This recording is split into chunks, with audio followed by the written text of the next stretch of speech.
কিন্তু সেই নুরা পাগলা যখন মারা গেল তখন আপনি তার অতীতের ইতিহাসকে টেনে তাকে ভণ্ড ফতোয়া দিয়ে তাকে কবরস্থ করা হলো। সেই কবরের ভিতর থেকে আপনারা তাকে লাঠি দিয়ে আঘাত করে করে কবর খুঁড়ে তার লাশটাকে বের করলেন। বের করার পরে তার লাশকে নিয়ে উল্লাস করেন, আল্লাহু আকবার, নারায়ে তাকবীর, আল্লাহু আকবার স্লোগান দিয়ে দিয়ে আপনারা সেই লাশটার মধ্যে আগুন ধরিয়ে পুড়িয়ে দিয়েছেন।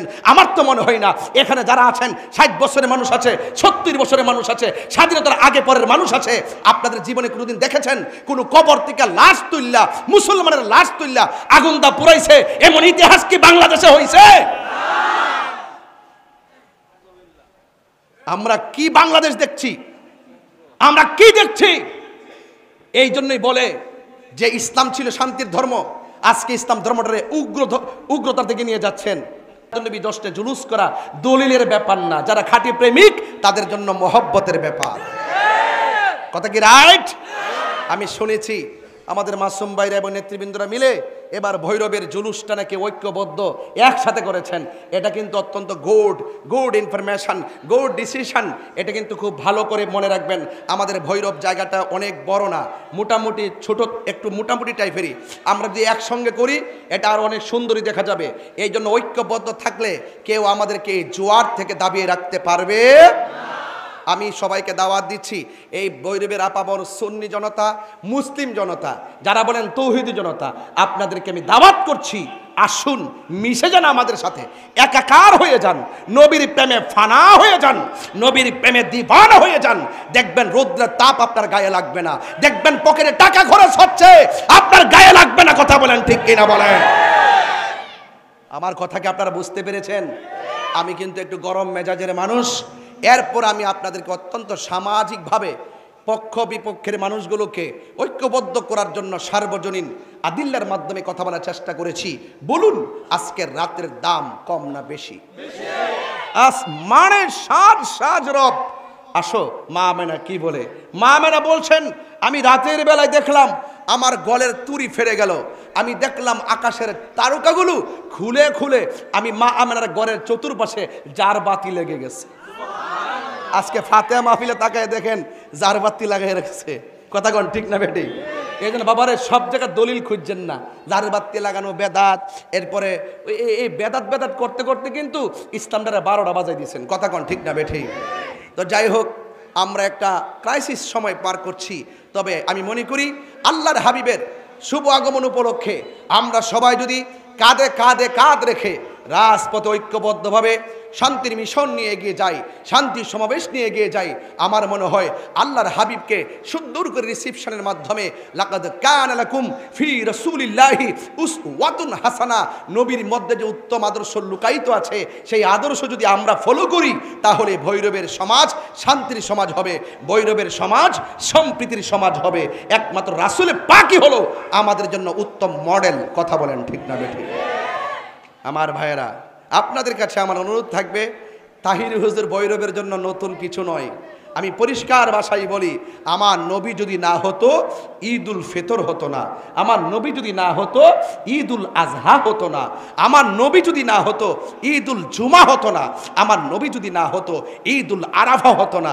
অনেকে যারা বলেন 2 ঈদ ছাড়া কোনো ঈদ নাই, আমি বলবো তাদের কিতাবের প্রতি তাদের কোনো দক্ষতা নাই। কারণ হাদিস শরীফে শুধু 2টা ঈদ নয়, হাদিস শরীফে জুমার দিনকে ঈদ বলা হয়েছে, হাদিস শরীফে আরাফার দিনকে ঈদ বলা হয়েছে। আর তারা যারা বলে 2টা ঈদ ছাড়া কোনো ঈদ নাই, তার মানে বোঝা গেল এদের ষড়যন্ত্র, এদের অদক্ষতা, এদের হিংসা বিদ্বেষ, ইসলাম শান্তির ধর্মটা যেন জলে পুড়ে সারখার মতন হয়ে গেছে। কথা বলেন ঠিক না বেঠিক? আসুন সুন্নিদের পতাকা তলে আসুন। আজকে স্বাধীনতার 53 বছর পরে আমরা সক্ষম হয়েছি প্রমাণ করতে এই দেশে একমাত্র শান্তিপ্রিয় দল আহলুস সুন্নাত ওয়াল জামাত। আমি যদি নেশা করি, আমি যদি জেনা করি, আমি যদি ব্যভিচার করি, আমি যদি কুফরি করি, আমি যদি মুশরিক হয়, তাহলে আপনার উচিত কি? আমার নামে আপনি ধর্ম অবমাননার মামলা করা। কেউ যদি নবীর বিরুদ্ধে কথা বলে, আপনার উচিত কি? তার বিরুদ্ধে ধর্ম অবমাননার মামলা করা, নাকি আপনি তাকে ধরে মেরে ফেলবেন? একটি বর্বর ইতিহাস রচিত হয়েছে আজকে। আমি দেখেছি নুরা পাগলা নামে একজন মানুষ মারা গেছে।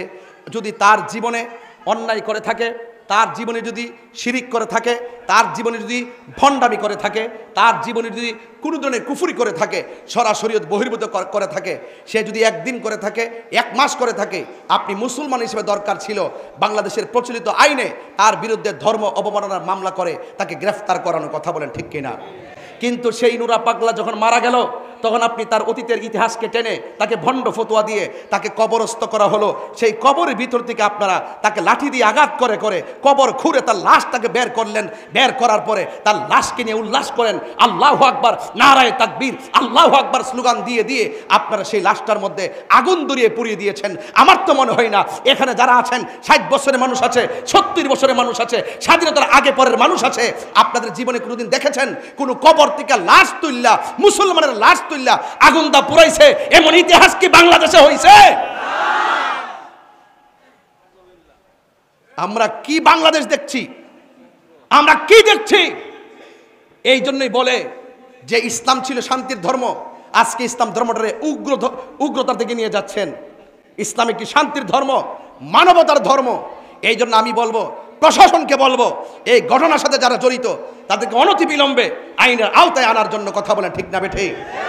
আজকে আপনি কোন ব্যক্তি ভণ্ড, কে ভালো মন্দ যখন মারা যায় তখন সেটা আল্লাহর হাতে ছেড়ে দিতে হয়, কথা বলেন, ঠিক না বেঠি? আপনি বলুন তো, একটা মানুষ মারা যাওয়ার পরে কবর থেকে উঠায় আগুন ধরানো কি ইসলাম অ্যালাউ করে? কথা বলে অ্যালাউ করে? সে মারা গেছে, সে যদি ভণ্ড হয়, সে যদি প্রতারক হয়, সে যদি জাহান্নামী হয়, জান্নাতি হোক বা জাহান্নামী হোক, এটার ফায়সালা আল্লাহ করবেন। তুমি কবর থেকে উঠাইয়া তার গায়ে আগুন ধরাইছো, তুমি কয় নম্বর তুমি জানো নি? কথা বলেন, ঠিক না বেটি? বেশি আল্লাহ আল্লাহ বেশি বেশি আল্লাহু আকবার স্লোগান দিলে কি মুমিন হওয়া যায়? মুমিন হইতে গেলে নবীর মহব্বত লাগে, কথা বলেন, ঠিক না বেটি? এই জন্যই আপনাদেরকে অনেক সময় ধর্ম ব্যবসায়ী বলে, এই জন্য আপনাদেরকে উগ্রবাদী বলে, এই জন্য আপনাদেরকে জঙ্গিবাদী বলে, এই জন্য আপনাদের প্রতি মানুষের আস্থা বিশ্বাস দিনে দিনে উঠে যাচ্ছে, সত্যিকার ইসলামটা কলঙ্কিত হচ্ছে, কথা বলেন, ঠিক না বেটি? যারা এই ঘটনার সাথে জড়িত অনতিবিলম্বে তাদেরকে আইনের আওতায় আনতে হবে, কথা বলেন, ঠিক না বেটি? আমরা দেখেছি বিগত 24 সালের 5 আগস্টের পরে আমাদের 90টা মাজারের মধ্যে আগুন ধরিয়ে দেওয়া হয়েছে। সেদিন থেকে ওই দিন থেকে যদি সরকার তাদের লাগাম টেনে ধরতো, আজকে কবরের ভিতর থেকে লাশ টেনে আগুন ধরাই দিত না, কথা বলেন, ঠিক কিনা বলেন? আমাদের 95টা মাজারের মধ্যে আগুন লাগাই দেওয়া হয়েছে। এই দেশে ইসলাম এনেছেন আল্লাহর ওলিগণ, এই দেশে শান্তির বার্তা ঘরে ঘরে পৌঁছে দিয়েছেন আল্লাহর ওলিগণ। সেই আল্লাহর ওলির মাজার যখন আগুন লাগাই দিয়েছেন, বুঝতে হবে আপনারা ইবনু আব্দুল ওয়াহাব নজদির এজেন্ডা এই দেশে বাস্তবায়ন করতে চান, কথা বলেন, ঠিক কিনা? আহলে সুন্নাত ওয়াল জামাত এগুলো বরদাস্ত করবে না। শান্তিতে কথা বলি, ভদ্রভাবে কথা বলি, খানকায় বসে আমরা মুরাকাবা মুশাহাদা করি, আমাদেরকে রাজপথে নামতে বাধ্য করবেন না, বলে দিলাম, ঠিক কিনা বলেন? এই জন্য ইন্টারিম গভর্নমেন্টকে বলবো, অনতি বিলম্বে সেই উগ্রবাদীদেরকে আইনের আওতায় আনা হোক। আমি আশা করব সকল ধর্মবর্ণ যত দলের লোক আছেন প্রত্যেককে বলবো এই ঘটনার তীব্র নিন্দা জানানোর জন্য, কথা বলে, ঠিক না বেঠি? এটা অত্যন্ত দুঃখজনক। এই জন্য আপনারা ভৈরববাসী শান্তিতে আছেন, এই শান্তির বার্তা ছড়িয়ে দিবেন। আপনাদের মাঝে উগ্রতা নাই, নিন্দা নাই, হিংসা নাই এবং গীবত নাই, ঐক্যবদ্ধ থাকবেন। দেখবেন রাসূল পাকের আদর্শ যদি হৃদয়ে লালন করেন, দেখবেন ইনশাআল্লাহ এই সমাজ শান্তির সমাজ হয়ে যাবে, কথা বলেন, ঠিক কিনা? তো আমার নবী দুনিয়াতে এসেছেন হেদায়েতের নূর নিয়ে, কথা বলেন না? আমার নবী এসেছেন অন্ধকার ঘর আলোকিত করার জন্য। আমার নবী দুনিয়াতে এসেছেন অন্ধকার হৃদয়কে আলোকিত করার জন্য। সেই জন্য আমি আপনাদেরকে অনুরোধ করব, রাসূল পাক যা নিয়ে এসেছেন তা আমাদেরকে গ্রহণ করতে হবে। এখন বলুন, আমার নবী কি নামাজের পক্ষে না বিপক্ষে? আরো বড় করে বলুন, পক্ষে। এখন নামাজ আপনি পড়তে যান না, এই জন্য আমরা কি গিয়ে আপনার ঘরে আগুন লাগাই দিব? কথা কন না কেন? আপনার কাজ হলো দাওয়াত দেওয়া, মানা না মানা তার ব্যাপার। একবার অন্যায় করে যা কিছু করে তার বিচার আল্লাহ করবেন। আপনার যদি গায়ে লাগতো তাহলে আপনি তার বিরুদ্ধে অ্যাকশন নেন, আইনি পদক্ষেপ নিতে পারতেন। কিন্তু আমার মনে হয় এই সংস্কৃতিটা ভালো সংস্কৃতি না। আজকে হয়তো বা আপনি কাউকে তুলে আগুন ধরাই দিবেন, আরেকদিন এমনও তো হতে পারে আপনাকে তুলে হাড্ডি সহকারে গাঙ্গে বাসায় দিতে পারে। তাহলে কি সংস্কৃতি আপনি দেখাচ্ছেন? এটার নাম ইসলাম না। এইরকম আচরণ ইসলাম অ্যালাউ করে না। আল্লাহ আমাদের সকলকে বোঝার তৌফিক দান করুক, আমিন কর। আরো বড় করে বলেন আমিন।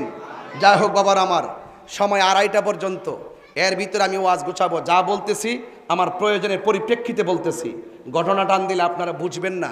এই জন্য বলবো, আমার রসুল আজকে রাত্রে দুনিয়াতে এসেছেন, এই রাত্রটার দাম কম না বেশি?